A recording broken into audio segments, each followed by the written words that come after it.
नमस्कार, आप देख रहे हैं लोकतंत्र। मैं हूं प्रीति। दालों की बढ़ी हुई कीमतें बिहार की सियासत में चर्चा के केंद्र में है। इस मुद्दे पर केंद्र और राज्य सरकारें जहां एक दूसरे पर आरोप प्रत्यारोप लगा रही हैं, वहीं तीसरे दौर के प्रचार में महंगाई अब बड़ा चुनावी मुद्दा बन गया है। पार्टियों के प्रचार पर त्योहार का असर भी दिखाई दे रहा है। रैलियों और जनसभाओं में भीड़ कम जुट रही है। इस बीच तीसरा मोर्चा सरकार बनाने में अहम किरदार निभाने की बात अभी से कहने लगा है। लोकतंत्र में बिहार की ऐसी तमाम सियासी हलचल के साथ बुनियादी मुद्दों पर भी बात होगी। आइए शुरुआत करते हैं आज के लोकतंत्र की हेडलाइंस के साथ। सुशील मोदी ने उठाया सार्वजनिक वितरण में खामी का मुद्दा। दाल पर राज्य और केंद्र सरकार में आरोप प्रत्यारोप जारी। राष्ट्रीय जन अधिकार पार्टी के अध्यक्ष पप्पू यादव का दावा, सेक्युलर मोर्चे के समर्थन से ही बिहार में बनेगी सरकार। चौथे दौर के लिए प्रचार में उतरेंगे कांग्रेस उपाध्यक्ष। 26 अक्टूबर को पश्चिमी चंपारण और सीतामढ़ी में 3 रैलियां। बुनियादी सुविधाओं की कमी से जूझता बेतिया, बिजली बना बड़ा चुनावी मुद्दा। लोगों को विकास की आस।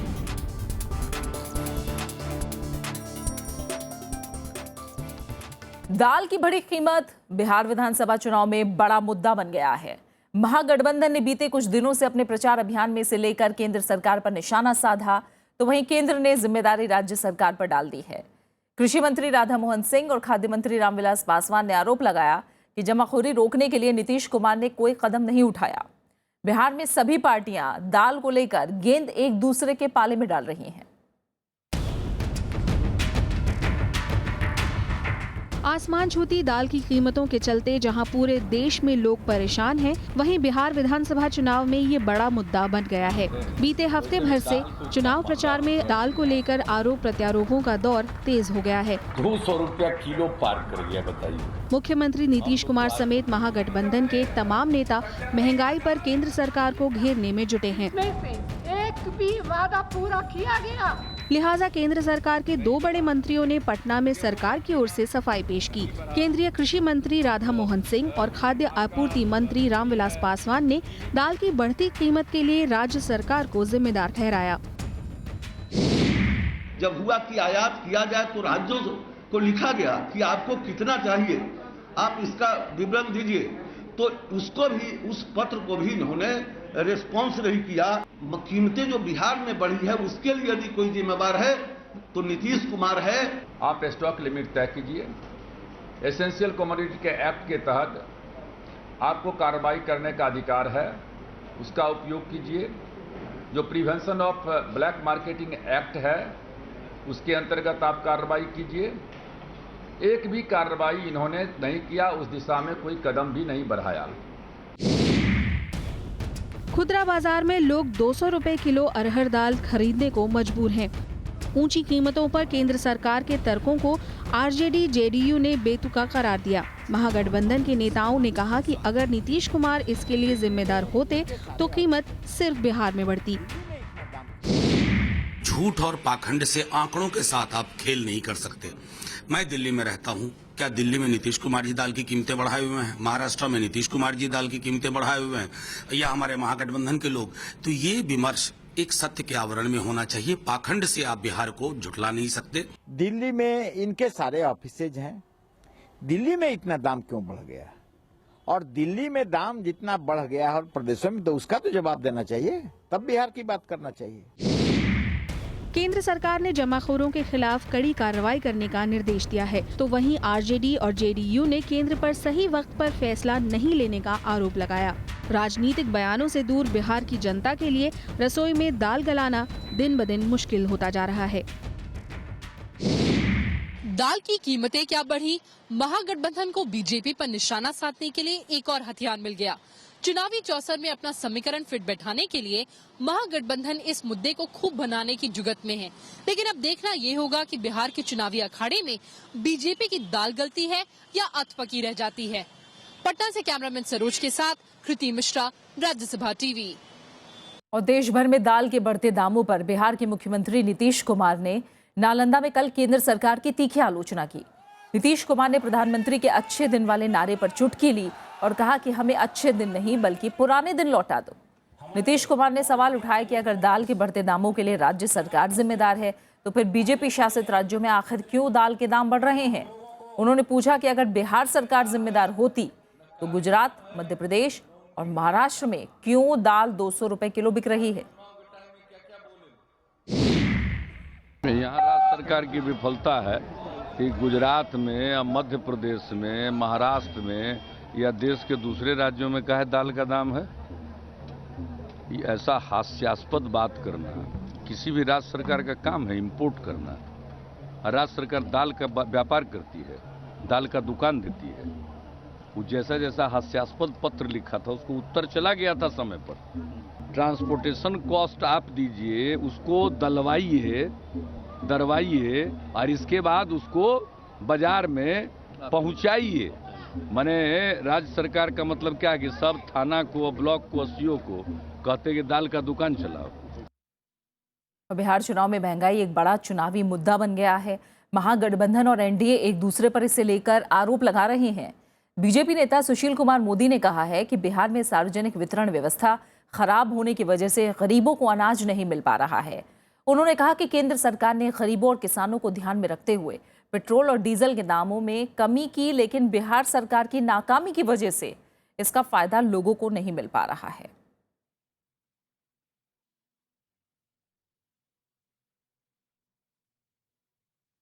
तो अब नया मसला उठ गया है महंगाई का, दाल के दामों का। आइए इसे लेकर क्या प्रतिक्रिया है ये जानने की कोशिश करते हैं पटना में मौजूद हमारे संवाददाता कृति मिश्रा से।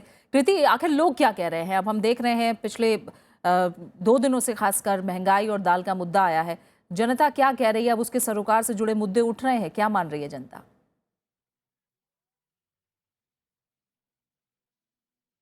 जी प्रीति, देखिए जब से ये दाल की कीमतों का मुद्दा उठा है, हम आरोप और प्रत्यारोप लगातार देखते आ रहे हैं, फिर वो चाहे महागठबंधन की तरफ से हो या फिर एनडीए की तरफ से हो। लेकिन अगर जनता की बात करें, जैसे मैं कल कई घरों में गई, कई औरतों से खासकर मैंने बात की, तो उन्होंने कहा कि दाल और रोटी ही वो खाते थे। अमूमन यही खाकर वो अपने बच्चों को पालते थे और दाल एक बहुत ज्यादा लग्जरी का आइटम माना नहीं जाता था। और खासकर बच्चों की अगर मैं बात करूं तो प्रोटीन का एक सोर्स माना जाता है, तो बच्चों को दाल देना यहाँ की माएँ और जनरली जितने भी हाउस होल्ड हैं वो बहुत जरूरी समझते हैं। लेकिन अब उनका कहना है कि ये जो एकदम क्वांटम जंप हुआ है, ये जो डबल जंप हुआ है, इसकी वजह से अब वो दाल अफोर्ड नहीं कर पा रहे हैं। उनकी थाली से दाल नदारत हो गई है।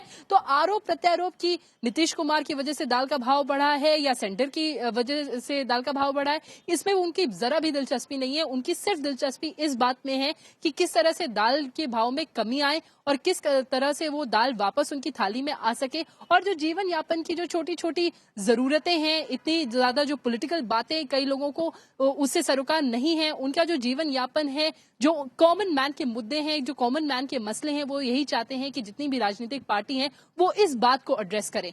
जी बिल्कुल, यानी सिर्फ आरोप प्रत्यारोप ही ना लगते रहे बल्कि हल भी निकले, ये जनता सोच रही है। और कम कीमत पर दाल मिले, महंगाई कम हो, इसका असर भी दिखाई दे, ये जरूर जनता सोच रही है। बहुत बहुत शुक्रिया कृति, आप हमारे साथ जुड़ी। इस तमाम बातचीत के लिए आपका बहुत बहुत शुक्रिया। आगे बढ़ते हैं। कांग्रेस उपाध्यक्ष राहुल गांधी तीसरे दौर के मतदान से पहले बिहार में 3 रैलियां करेंगे। 26 अक्टूबर को कांग्रेस उपाध्यक्ष पश्चिमी चंपारण जिले में 2 जनसभाओं को संबोधित करेंगे। सीतामढ़ी में इसी दिन वो एक और रैली करेंगे। आपको बता दें कि बिहार में 6 जिलों की 50 सीटों पर 28 अक्टूबर को वोट डाले जाएंगे। पश्चिमी चंपारण और सीतामढ़ी में चौथे दौर में 1 नवंबर को मतदान होना है। बिहार के सियासी समर में कांग्रेस 41 सीटों पर दांव आजमा रही है।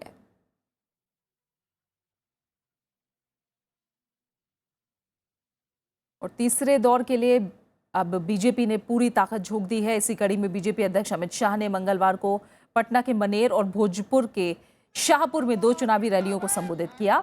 उन्होंने एक तरफ जहां विकास को ही बीजेपी का एकमात्र मुद्दा बताया, वहीं महागठबंधन के नेताओं पर जमकर निशाना भी साधा। लेकिन आज मनेर के धरती पर अध्यक्ष जी दुनिया में जितने भी परिवर्तन हुए हैं वो परिवर्तन युवाओं ने करे हैं। आज मैं मनेर की सभा के अंदर बिहार की तरुणाई को देख रहा हूं, वो परिवर्तन के लिए तैयार बैठी है। आरजेडी प्रमुख लालू प्रसाद यादव ने तीसरे दौर के चुनाव प्रचार में पूरी ताकत झोंक दी है। हाजीपुर के बिदुपुर में रैली करते हुए उन्होंने केंद्र सरकार पर जमकर निशाना साधा। उन्होंने कहा कि प्रधानमंत्री नरेंद्र मोदी ने लोकसभा चुनाव से पहले जो वादे किए थे, बाद में उससे मुकर गए। काले धन के मुद्दे पर उन्होंने केंद्र सरकार पर यू टर्न लेने का आरोप लगाया। उन्होंने रैली में फिर दोहराया कि उनकी राजनीति जंगल राज की नहीं, बल्कि मंडल राज की है। लालू यादव ने आरक्षण के मुद्दे पर बीजेपी को फिर से घेरने की कोशिश की।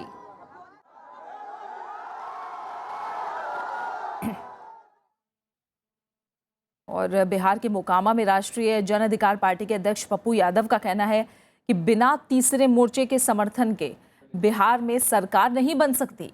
पप्पू यादव का कहना है कि बिहार में विकास सिर्फ तीसरे मोर्चे की सरकार कर सकती है। उन्होंने दावा किया कि बिहार में प्रधानमंत्री नरेंद्र मोदी की कोई लहर नहीं है।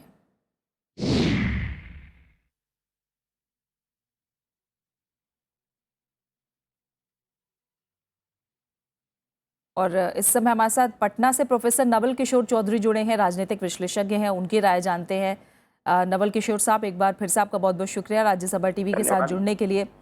पप्पू यादव के दावे की अगर बात करें, 15 साल से हम जानते हैं पप्पू यादव अपने आप को राजनीति में बनाए रखने में कामयाब रहे हैं और खासतौर से कोसी इलाके में जो उनका असर रहा है, इसे देखते हुए उनके दावे को आप किस तरह से ले रहे हैं?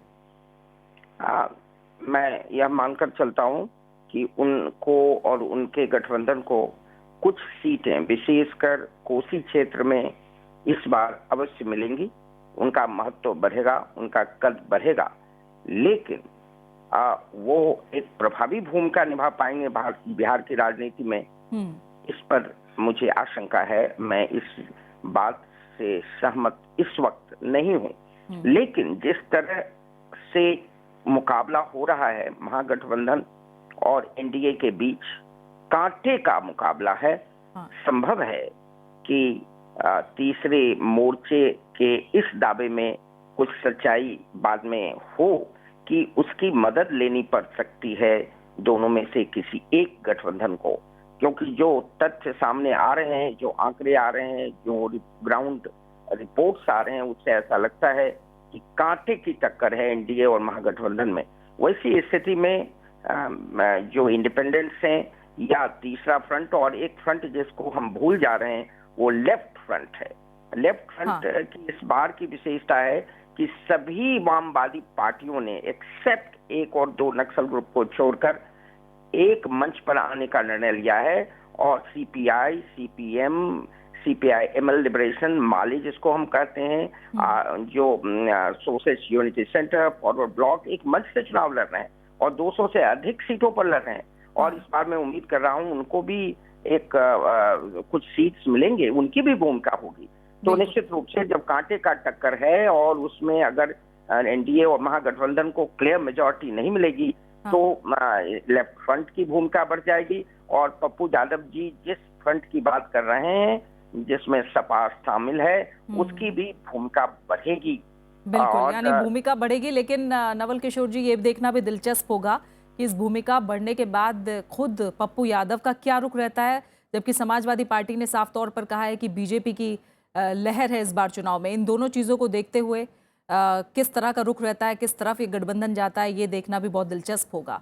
बहुत बहुत शुक्रिया नवल किशोर जी, आप हमारे साथ जुड़े, आपने अपनी राय जाहिर की, इसके लिए आपका बहुत बहुत शुक्रिया।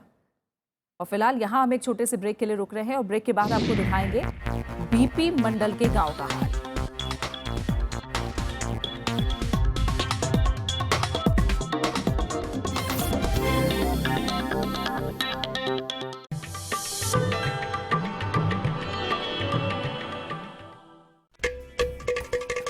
घटम प्राचीन दक्षिण भारतीय ताल वाद्य जब बजता है तो सृष्टि के 5 तत्वों धरा, जल, वायु, अग्नि और आकाश के स्वर को इसकी धुन में किया जा सकता है महसूस।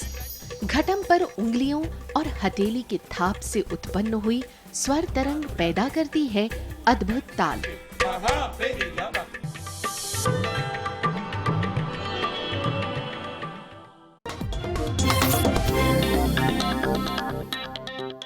बिहार के मैदान में दोनों बड़े गठबंधन विकास के नाम पर चुनाव लड़ रहे हैं। महागठबंधन की तरफ से नीतीश विकास पुरुष होने का दावा कर रहे हैं, तो एनडीए इससे इत्तेफाक नहीं रखता।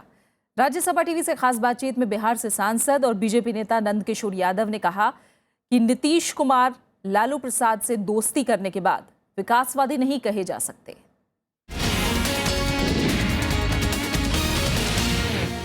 लोग बीजेपी को इस बार वोट क्यों दें? नरेंद्र मोदी के दम पर या आपका जो विकास का मुद्दा है उसके दम पर? क्योंकि कहा जा रहा है ये पूरा चुनाव is a direct contest between Nitish Kumar and prime minister Narendra Modi. लोग क्यों वोट दें? मोदी जी को देखकर या विकास को देखकर कि बिहार में विकास? नरेंद्र मोदी जी और विकास एक दूसरे के पर्याय हैं, आप दोनों को अलग अलग नहीं कर सकते। नरेंद्र मोदी जी ने साफ साफ कहा है कि अगर देश को आगे बढ़ना, नीतीश कुमार जी भी तो विकास की ही बात कर रहे हैं। किसका विकास ज्यादा बेटर है? नरेंद्र मोदी ने साफ कहा है कि अगर देश को आगे बढ़ना है विकास के रास्ते पे, तो बिना पूर्वी हिस्से के विकास के देश विकास नहीं कर सकता। उसमें बिहार को प्राथमिकता उन्होंने दिया है। बिहार के विकास के लिए एक बड़ा पैकेज दिया उन्होंने। देश के इतिहास में पहली बार किसी प्रधानमंत्री ने किसी राज्य को इतनी राशि दी है। दूसरा, जो नीतीश जी जिस विकास की बात करते हैं, कौन भरोसा करेगा उनके ऊपर? लालू जी से दोस्ती के बाद विकास और सुशासन, ये शब्द नीतीश कुमार के मुंह में अच्छे नहीं लगते। वो तो 100 सीट पे लड़ रहे हैं, उनको तो बहुमत ही नहीं आ सकता है।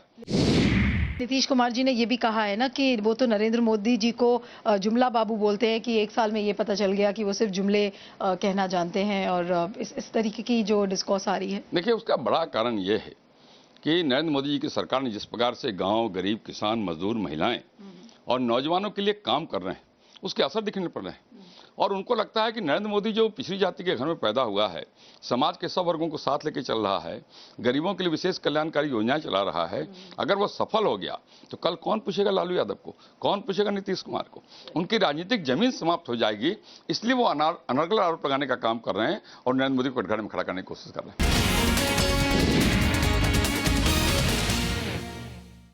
वैशाली जिले की राघोपुर सीट को बिहार में काफी महत्वपूर्ण सीट माना जाता है। वजह है कि आरजेडी अध्यक्ष लालू प्रसाद यादव और राबड़ी देवी यहीं से चुनाव जीतकर मुख्यमंत्री बने। माहौल फिर से चुनाव का है, लिहाजा फिर से साख की लड़ाई छिड़ गई है। लेकिन इस हाई प्रोफाइल क्षेत्र की हालत देखकर आप हैरान रह जाएंगे।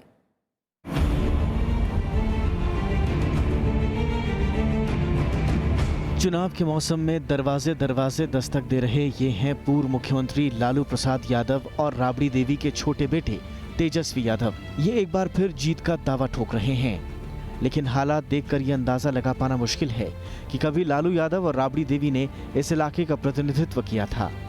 लंबे वक्त तक लालू यादव और राबड़ी देवी बिहार के मुख्यमंत्री भी रहे, फिर भी इस इलाके को विकास का इंतजार है। लोग बुनियादी सुविधाओं की कमी की बात करते नहीं थकते।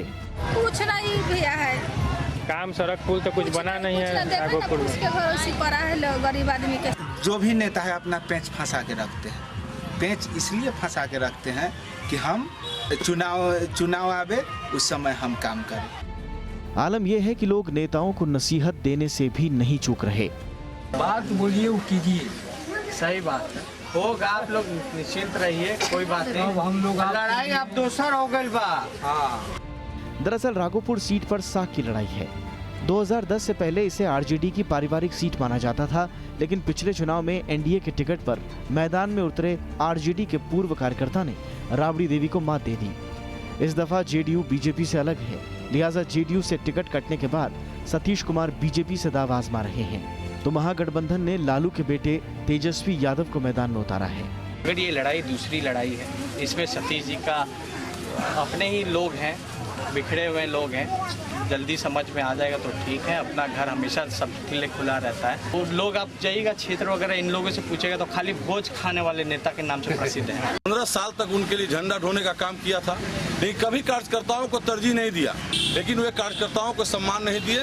इसलिए मैं उनके दल को छोड़कर एनडीए से चुनाव लड़ा था और राघोपुर की जनता ने हमें जिताने का काम किया। सभी उम्मीदवारों के अपने अपने दावे हैं और साख की लड़ाई भी, लेकिन जनता विकास और बुनियादी सुविधाओं की मांग जोर शोर से उठा रही है। Bureau report, Rajya Sabha TV. प्रचार में जो मुद्दा सबसे ज्यादा गर्म रहा उनमें से एक आरक्षण है। एनडीए और महागठबंधन के बीच इस पर कई बार तकरार देखने को मिली। जहां महागठबंधन ने बीजेपी पर आरक्षण खत्म करने की योजना बनाने का आरोप लगाया, तो वहीं बीजेपी ने बार बार आरक्षण खत्म नहीं करने पर सफाई दी। ऐसे में आपको ले चलते हैं बीपी मंडल के गांव। वही बीपी मंडल जिसने बिहार ही नहीं पूरे देश की राजनीति को बदल कर रख दिया।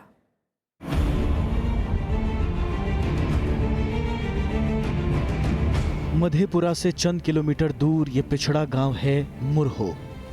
चारों तरफ नजर दौड़ाएं तो ऐसा लगता है कि विकास की बयार यहाँ से कोसों दूर है। ठहरा, शांत और गरीबी की चादर से लिपटे इसी गांव में कभी बीपी मंडल का जन्म हुआ था। मंडल आयोग के अध्यक्ष बीपी मंडल ने ओबीसी आरक्षण पर जब मुहर लगाई तो बिहार की राजनीति वही नहीं रही जो पहले हुआ करती थी। कई समीकरण बने और बिगड़े। मुरहो राजनीति का गर्म अड्डा था, लेकिन आज ये बिहार के किसी पिछड़े गांव से अलग नहीं दिख रहा। ये जरूर है कि आरक्षण से हर कोई वाकिफ है। आरक्षण व्यवस्था बिल्कुल रखना चाहिए, इससे आम लोगों को फायदा होगा। जितने भी पिछड़े लोग हैं या अत्यंत पिछड़े हैं सबको फायदा होगा। कहने के लिए है कि आरक्षण दिया गया है। अभी तक यहाँ पर हजारों लोग हैं, लेकिन एक भी आदमी को बताइए आरक्षण का सही फायदा मिला है? नहीं। सभी आरक्षण होते हैं सभी बड़े लोगों के लिए, जिसके पास पैसा हो या पहुँच हो उसके लिए आरक्षण है। गाँव में स्कूलों की दशा ठीक नहीं है। जिनके पास पैसे हैं वो अपने बच्चों को पढ़ने शहर भेजते हैं, लेकिन गरीबों के बच्चों के लिए यहीं के स्कूल सहारा हैं। बीपी मंडल की धरोहर स्मारकों में तो दिख जाती है, लेकिन गांव में राजनीति की वो आंच नजर नहीं आती जो 2.5 दशक पहले थी। मुरहो के लोगों के लिए बीपी मंडल बड़े प्रतीक हैं, लेकिन गरीबी की मार झेल रहे लोगों की उम्मीदें राजनीतिक पार्टियों से और ज्यादा हैं। बोरिंग देंगे, पानी होगा, ऐसे वैसे तेरे बात में कह के चल जाते। बीपी मंडल की विरासत उनके बेटों ने संभाली। चुनाव लड़े, विधानसभा पहुंचे, लेकिन मुरहो की तस्वीर नहीं बदल पाए। हालांकि उनका मानना है कि पिछड़े तबकों की राजनीतिक चेतना पहले के मुकाबले ज्यादा मजबूत हुई है। सिंह सरकार ने उसको लागू किया। समूचे हिंदुस्तान में सर्वे करके कमीशन ने उस वर्ग को, जिसको लोग जाति का नाम अब दे रहे हैं, कहीं भी वो कमीशन जाति के नाम पर नहीं है। औचित्य तो बहुत अच्छा है, बावजूद शोषित पीड़ित जो नीचे के तबके के लोग हैं वहां तक लाभ अच्छी तरह से पहुंच नहीं रहा है। जो पहुंच वाले लोग हैं उनको अक्षरशः मिल रहा है और गरीबों को नहीं मिल रहा। तो लोहिया जी ने कहा था कि सरेसा घोड़ा और लदनी घोड़ा बराबर पर नहीं चलेगा, इसलिए विशेष अवसर लदनी घोड़ा को दिया जाए। दुर्भाग्य रहा कि मंडल कमीशन ने जो रिपोर्ट दिया या किसी जाति या वर्ग के विरोध में नहीं है। मधेपुरा में आखिरी दौर में 5 नवंबर को मतदान है, लिहाजा चौक चौराहों पर राजनीतिक बहस तो तेज है, लेकिन बीपी मंडल का गांव आज भी पक्की सड़क के इंतजार में है। Bureau report, Rajya Sabha TV. Mahatma Gandhi की कर्मभूमि रहे पश्चिमी चंपारण जिले में चौथे दौर में मतदान होना है। पिछले विधानसभा चुनाव में जिले की 9 सीटों में से ज्यादातर तत्कालीन एनडीए के पास थी, लेकिन इस बार बीजेपी और जेडीयू के अलग अलग चुनाव लड़ने से यहां के चुनावी समीकरण बदल गए हैं। इस पूरे इलाके में बिजली भी इस बार बड़ा चुनावी मुद्दा है। यह है बिहार का पश्चिमी चंपारण जिला। इसके तहत बगहा, रामनगर नौतन, चनपटिया, बेतिया, सुगौली, वाल्मीकि नगर, लौरिया और नरकटिया विधानसभा सीटें आती हैं। 2010 के विधानसभा चुनाव में 4 सीटें बीजेपी ने और 2 सीटें उस वक्त साथ मिलकर लड़ रहे जेडीयू के खाते में गई थी। 4 साल के बाद चुनावी तस्वीर बदल गई है। 2015 में अब ये दोनों दल आमने सामने हैं। बीजेपी इस बार यहाँ से जीत का दावा कर रही है। इस बार न जाति चलेगा न और कुछ चलेगा, केवल और केवल विकास मुद्दा है। पूरी जनता को विश्वास है। बीजेपी यहां 8 सीटों पर लड़ रही है, जबकि 1 सीट एनडीए के सहयोगी के लिए छोड़ दी गई है। उधर महागठबंधन में जेडीयू 1 पर, आरजेडी 4 पर और कांग्रेस 5 सीटों पर चुनाव लड़ रही है। एक जमाने में ये क्षेत्र कांग्रेस का मजबूत गढ़ था, लेकिन इस बार महागठबंधन में शामिल जेडीयू और आरजेडी के मिलने से समीकरण बदले हैं और वो मुकाबले में ताल ठोकते नजर आ रहे हैं। अगले 5 सालों में हम लोग गांव हर घर तक रोड पहुंचाने का काम करेंगे। हर गांव में हर रोड के किनारे नाला बनवाने का काम करेंगे। बिजली की जो अभी थोड़ी बहुत समस्याएं हैं, अनवरत बिजली देने के लिए हमारी सरकार प्रयासरत है और इसको हम लोग सुनिश्चित करने का काम करेंगे। हमारे प्रथम मुद्दा तो ये कोई विकास का काम नहीं हो रहा है। आपको एक एनएच नहीं बन रहा है हम लोगों का, और जो 28 भी आया है छावनी के बाद से, छपुआ के बाद से, वो एकदम इनकम्प्लीट है। इसे बगहा जाने में इतनी परेशानी हो रही है। पश्चिमी चंपारण में चुनाव चौथे चरण के तहत यानी 1 नवंबर को होना है, जिसमें करीब 20 लाख मतदाता इस जिले की 9 विधानसभा सीटों के प्रत्याशियों के भाग्य का फैसला करेंगे। यहाँ की जनता का मानना है कि सरकार चाहे इस बार किसी की भी आए, लेकिन कम से कम यहाँ के विकास की तरफ ध्यान दे और इस जिले को भी दूसरे जिलों की तरह कहीं विकास की दौड़ में आगे बढ़ाने की कोशिश करे। पश्चिमी चंपारण से कैमरामैन प्रेम सिंह के साथ रविंद्र सिंह शोरान, राज्यसभा टीवी। और इसी के साथ बिहार विधानसभा चुनाव से जुड़े हमारे खास बुलेटिन लोकतंत्र में फिलहाल इतना ही। नमस्कार।